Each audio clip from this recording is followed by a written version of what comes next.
ጤና ይስጥልኝ ተመልካቾቻችን። ኢራን በአሜሪካ ወታደሮች ላይ ለምትፈጽመው ግድያ የከፋ ምላሽ እንደሚጠብቃት ፕሬዝዳንት ትራምፕ አስጠነቀቁ። ትራምፕ የእስራኤል ጠቅላይ ሚኒስትር ቤንያሚን ኔታንያሁ አሜሪካ ሲገቡ ምንም አይነት እስር አይጠብቃቸውም ብለዋል። يواصل العدو السعودي المجرم An armed faction የየመኑ ሁቲ ቡድን የቀይ ባህር ዋነኛ መተላለፊያን መዝጋቱ ተነገረ። በርካታ ሀገራት ስጋታቸውን እየገለጹ ነው። የአሜሪካ መንግስት በመላው ዓለም ለሚገኙ ዜጎቹ ዛሬም በድጋሜ ማስጠንቀቂያ ማውጣቱ ሲነገር፣ በኢራን የፈረንሳይ ኤምባሲ ሰራተኞች መታሰራቸው ቁጣ ቀስቅሷል። በዓለም ዙሪያም ረሃብ መቀነሱ ሲነገር፣ የንግድና የአየር ንብረት ችግሮች ግን ከፍተኛ ስጋት መደቀናቸውን የመንግስታቱ ድርጅት ገልጧል። ሌሎችም አሉን። በላይ በቀለ ነኝ። አብራችሁን እንድትቆዩ ጋብዛለሁ።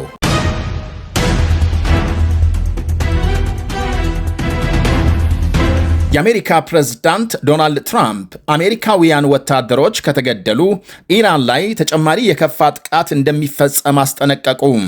ትራምፕ ባሰራጩት መልእክት ኢራን የአሜሪካንን ወታደሮች በገደለች ቁጥር ለዚያ ግድያም እጅግ አስከፊ ዋጋ ትከፍላለች ብለዋል። አክለውም ይሄ መመሪያ ለመከላከያ ሚኒስትር ፒት ሄግሴት፣ ለጦር ኃይሎች ጠቅላይ ኤታማዦር ሹም ዳንኤል ኬይንና ለሁሉም የመከላከያ መኮንኖች ወይም ኃላፊዎች መተላለፉን ገልጸዋል። ትራምፕ በዮርዳኖስና በኢራቅ የተገደሉትን 3 የአሜሪካ ወታደሮች ለማሰብ የተሰነዘሩት የአሜሪካ ጥቃቶች ኢራንን በጽኑ መምታታቸውን ቀደም ሲል ገልጸዋል። የዮርዳኖስ ጦር በሀገሪቱ የሮኬት ጥቃት ማስጠንቀቂያ ድምፅ እየተሰማ በነበረበት ጊዜ 3 የኢራን ሚሳኤሎችን ተኩሶ መጣሉን አስታውቋል። ባህሬንም ከኢራን የተወነጨፉ ድሮኖች የአየር ትራፊክ መቆጣጠሪያ ስርዓቷን ለማጥቃት አልመው የነበረ ቢሆንም የአየር ትራፊክ እንቅስቃሴው ምንም አይነት መስተጓጎል ሳያጋጥመው መቀጠሉን ተናግራለች። የኢራን መንግስት መገናኛ ብዙሃን 2 የነዳጅ ጫኝ መርከቦች የሆርሙዝ ሰርጥን ለማቋረጥ ሲሞክሩ ጥቃት እንደተፈጸመባቸው ዘግበዋል።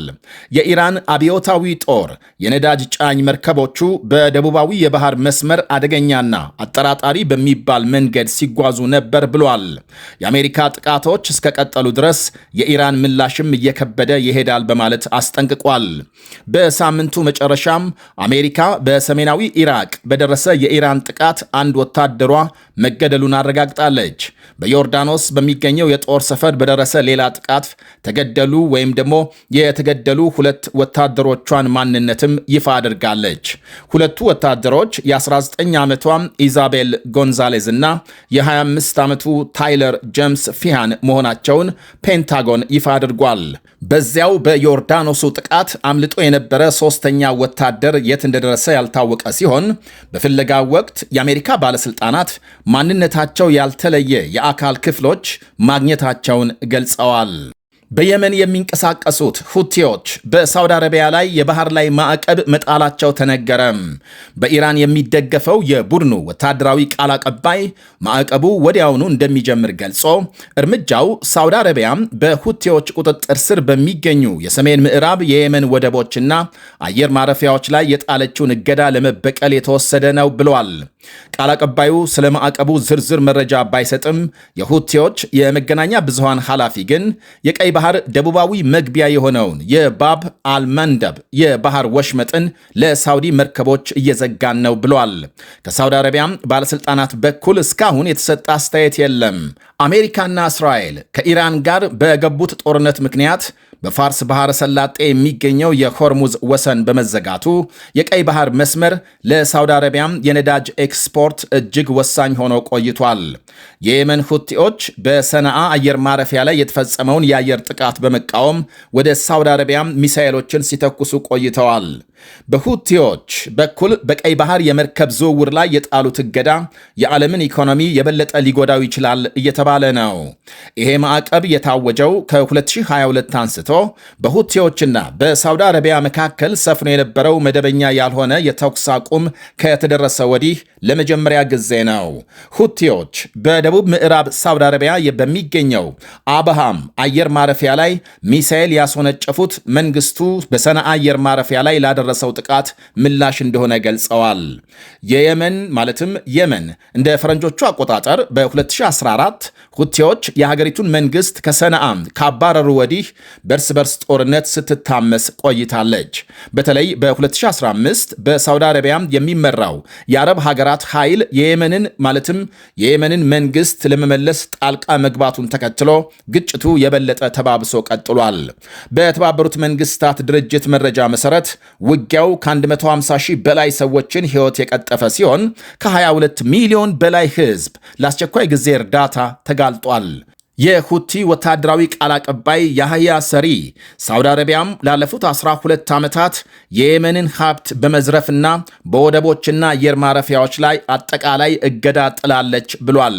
ቀጥሎም ቡድኑ አይን ስለ አይን በሚለው መርህ መሰረት በወንጀለኛው የሳውዲ ጠላት ላይ የባህር ላይ ማዕቀብ ለመጣል መወሰኑን ገልጧል። በሞኝነት የሚፈጸም ማንኛውም የሳውዲ ጠላት እርምጃ በሙሉና ወሳኝ በሆነ ማካካሻ ምላሽ ይሰጠዋል ሲል ከሷል። የባብ አልመንደብ የባህር መተላለፊያ በደቡብ ምዕራብ የመንና በምስራቅ አፍሪካ መካከል የሚገኝ 32 ኪሎ ሜትር ስፋት ያለው የውሃ መንገድ ነው።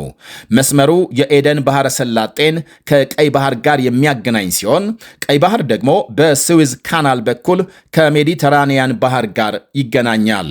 በሆርሙዝ መተላለፊያ ላይ ከተፈጠረው ሁኔታ አንጻር ሳውዲ አረቢያም ከ70 በመቶ በላይ የሚሆነውን የነዳጅ ኤክስፖርት ወደ ቀይ ባህሯም የያንቡ ደሴት በማዞር በቅርብ ሳምንታት ውስጥ በቀን ወደ 4 ሚሊዮን በርሜል ነዳጅ የተላከ ሲሆን ከዓመት በፊት ከነበረው በቀን 973 ሺህ በርሜል ጋር ሲነጻጸር ከፍተኛ ጭማሪ አሳይቷል።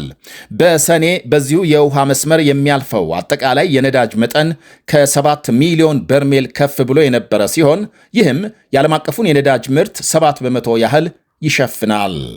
ይህ በእንዲህ እንዳለ ፈረንሳይ በኢራን የኤምባሲዋ ሰራተኞች በመታሰራቸው ተቆጣች።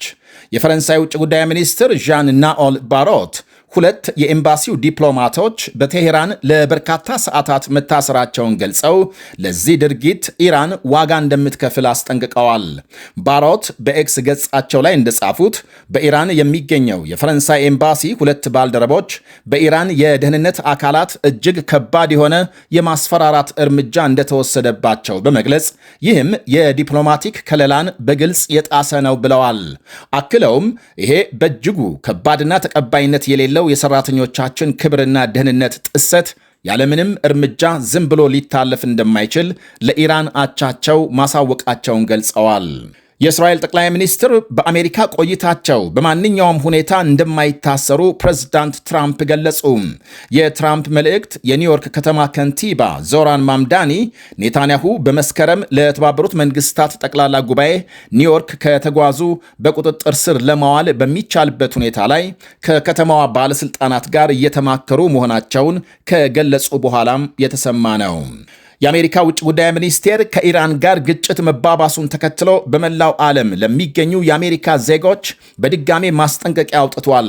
ሚኒስቴሩ በተለይ በአሁኑ ወቅት በመካከለኛው ምስራቅ የሚገኙ አሜሪካውያን ከፍተኛ ጥንቃቄ እንዲያደርጉ እንዲሁም የበረራ መሰረዝና የጉዞ መስተጓጎሎች ሊያጋጥሙ እንደሚችሉ ተረድተው እንዲዘጋጁ አሳስቧል። በተጨማሪም ወደ መካከለኛው ምስራቅ ለመጓዝ ያሰቡ አሜሪካውያን ካሉ ደግመው እንዲያስቡ መክሯል። ኢራንና ኢራንን የሚደግፉ ቡድኖች በሌሎች ሀገራት የሚገኙ የአሜሪካ ጥቅሞች ወይም በዓለም ዙሪያ ከአሜሪካና ከአሜሪካውያን ጋር ተያያዥነት ያላቸውን ቦታዎች ሊያጠቁ ይችላሉ ብሏል ሚኒስቴሩ። ወደ ሌላ ዘገባ ስናልፍ ዓለም አቀፍ የረሃብ መጠን ለሶስተኛ ተከታታይ ዓመት መቀነሱ ወይም ደግሞ መቀነስ ማሳየቱ ተነገረ። በ5 የተባበሩት መንግስታት ድርጅት ኤጀንሲዎች በጋራ በተዘጋጀ የዓለም የምግብ ዋስትናና የስነ ምግብ ሁኔታ ሪፖርት መሰረት ባለፈው ዓመት 645 ሚሊዮን ህዝብ 7.8 ያህሉ የዓለም ህዝብ ማለት ነው ለረሃብ የተጋለጠ ሲሆን ይህም በ2024 እንደ ፈረንጆቹ አቆጣጠር አቆጣጠር ከነበረው 8.1 በመቶና በ2022 እንደ ፈረንጆቹ አቆጣጠር ከነበረው 8.6 በመቶ ቅናሽ አሳይቷል። ይሄ መሻሻል በዋነኛነት የተመዘገበው በእስያ በተለይም በህንድ እንዲሁም በላቲን አሜሪካና ካሪቢያን ሀገራት በታዩ እድገቶች ነው። የአፍሪካ ሀገራትም ለዓመታት የነበረውን ችግር መመለስ የጀመሩ ቢሆንም አህጉሪቱ በ2025 ከ300 ሚሊዮን በላይ ህዝብ ከ5 አፍሪካውያን አንዱ የምግብ እጥረት ያጋጠመው በመሆኑ በዓለም ከፍተኛ ቁጥር ያለው የተመጣጠነ ምግብ እጥረት ያለበት ህዝብ በመያዝ ተመዝግባለች። አፍሪካም ዓለም አቀፍ የረሃብ መጠን በ2030 እንደ ፈረንጆቹ አቆጣጠር እስከዚያው ድረስ እየቀነሰ እንደሚሄድ ተገምቷል።